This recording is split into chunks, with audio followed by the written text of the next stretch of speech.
এখানে কোনো ব্যাচেলার ভাড়া দেওয়া হয় না, আপনি আসতে পারেন। কিন্তু কিসের কিন্তু? কোনো কিন্তু নেই। আপনি এত সুন্দরী একটা মেয়ে, এমন রেগে কথা বলেন কেন? কি? তোরে তো আরো বাসা দেওয়া যাবে না, তুই এক্ষুনি বের হ। কে আসছে রে মা?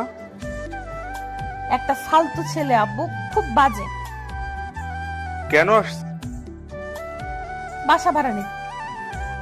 চলে যেতে বল, বাসা ভাড়া দেওয়া হয়ে গেছে। শুনলেন? এবার ভাগেন। আমি একবার একটু ওনার সাথে দেখা করতে চাই। ওকে, তবে লাভ নেই।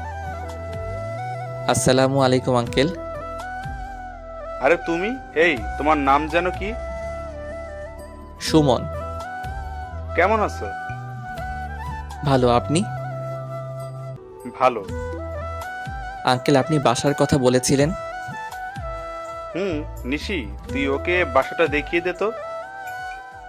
তার মানে দজ্জাল মেয়েটার নাম নিশি।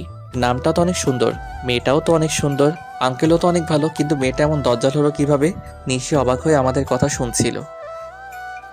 তুমি না বললে বাসা ভাড়া দিয়ে দিছো? সুমনের কাছেই বাসা ভাড়া দিচ্ছি, অনেক ভালো ছেলে।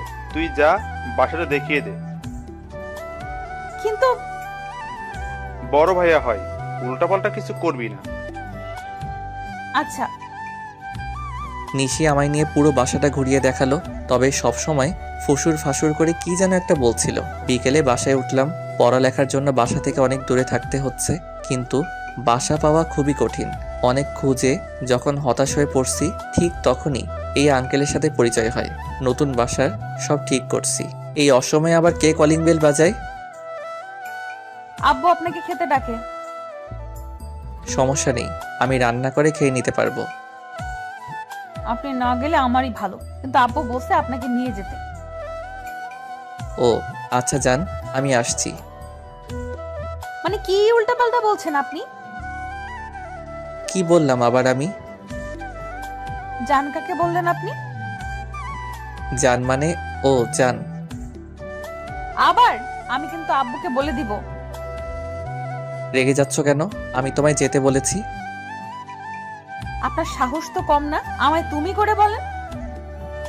তুমি তো আমার ছোট, তাই তুমি বললাম। আপনি করে ডাকবেন, মনে থাকবে? জি। আসেন তাড়াতাড়ি। ফ্রেশ হয়ে খাওয়ার জন্য গেলাম। আঙ্কেলের সাথে অনেক গল্প করলাম। আমার বাড়ি গাড়ি সবকিছুর মালিক এই পাগড়িটা।